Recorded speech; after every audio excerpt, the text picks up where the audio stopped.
got some rocks protruding from the water's surface. The water's not covering all of the rocks. So there's rocks protruding from the water's surface. It's important because we won't have that further downstream.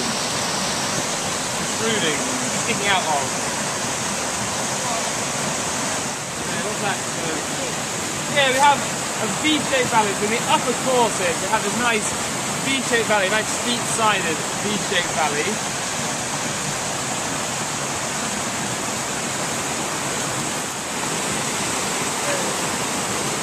I don't have to do deciduous, so they're deciduous trees. And you have some of them actually in the river. So some of them are increasing your friction in the river. And the water is actually attacking. There's some vegetation in your river.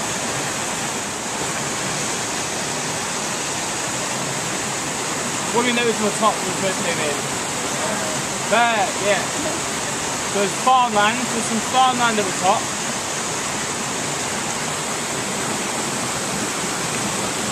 And then the rest of it is a national park, so it's sort of recreational, walking, those kind of things. So it's left to be natural. A few footpaths, that's great. And it's relatively straight, there's probably one kink there, and it's going to the river level. It's going to affect your results.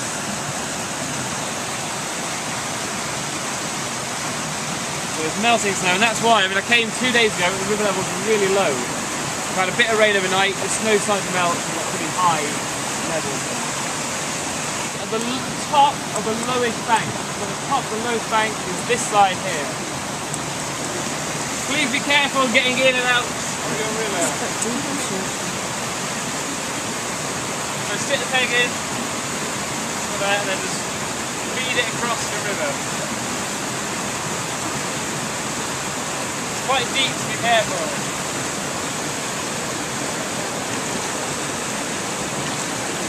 I think that was it's right at the top of the gully.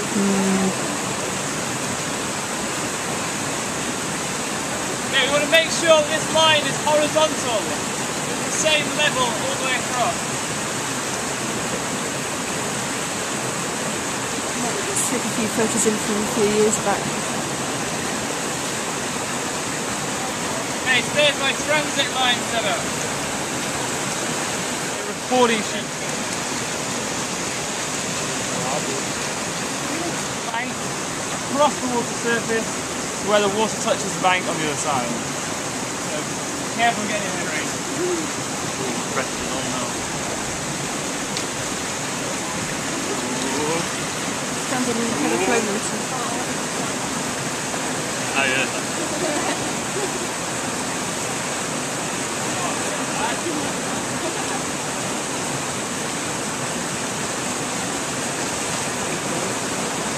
If you hold it underneath the slide, the surface of the water all the way across.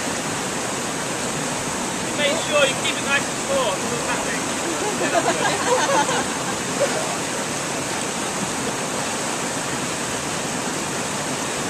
There we go. Then you take the next peg. You're going to cross the next line.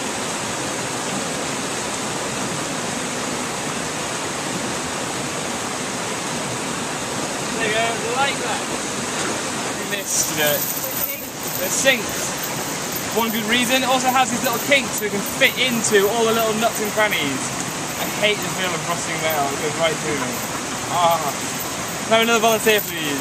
Someone different. Hold it at the bank before it comes across. The other person, where the water is going to touch the bank. The other person try to lay it across your stream to go across. It should be heavy enough, the water should take it down the stream.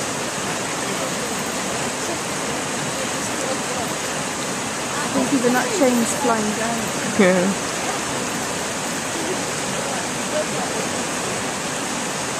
Okay, so I have that measurement there. The chain.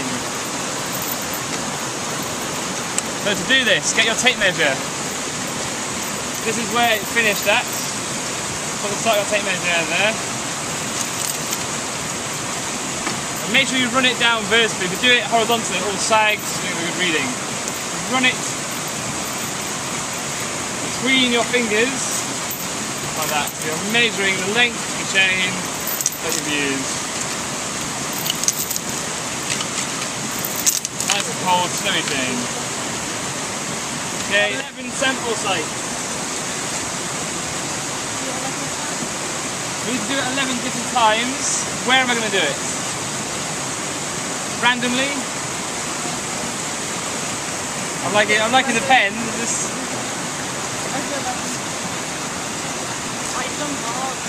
like I did on the board, yeah. What do I call that? Gather an S, the sampling technique.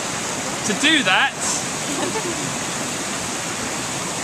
are you filming me? Yeah. Okay, to do that we need to divide our present flow width, not bank flow width, present flow width by 10. So if it was 3 meters wide, divided by 10, 30 centimeters. So every 30 centimeters you need to take a depth measurement. We have some pegs to help you. That's your first site. Measure the depth of the water, then move it out, however big your interval is. So mine's 30 centimeters. Then you're measuring the depth at that place. Measuring the depth. Every time you put the ruler in to do a depth, measure the depth, and then you pick up the stone that the ruler is touching.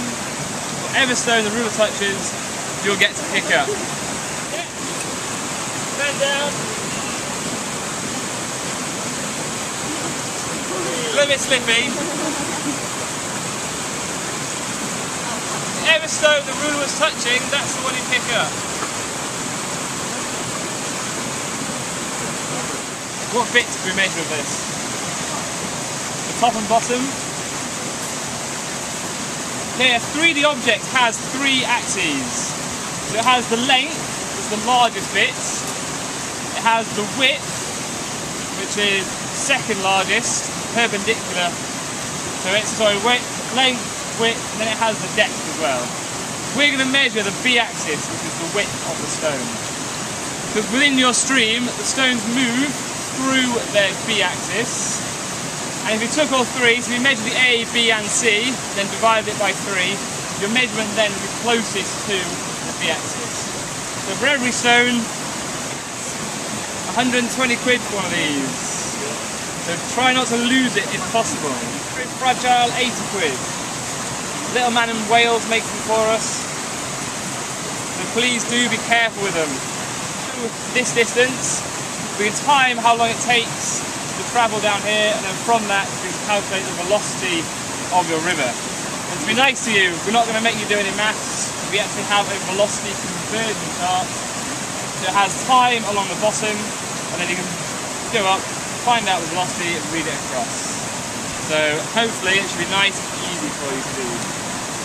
So first thing to do is make sure this is screwed in here. If you lose this downstream, well, how much pocket money do you get? You won't. If you screw it in properly, it won't flow off downstream. Just be careful with it. Okay, when it's in the water, which way does it need to face?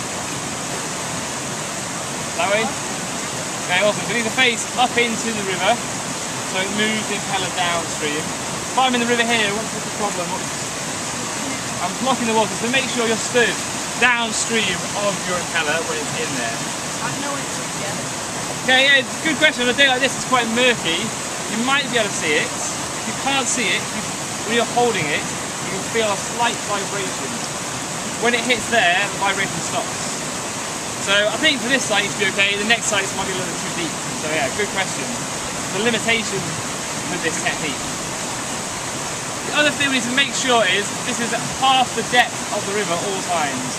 So try and make it a fair test, always in the same section of the river. So to do that, stick this in so the water goes up here. You then adjust this, so you can move this so it's at half the depth. And then that's a fair test amongst your different sites. We're going to do your velocity 3 times. So a quarter of the way across, halfway, and then 3/4 across your river. On 3, I'll put this in. start the stopwatch. Okay. 1, 2, 3, go!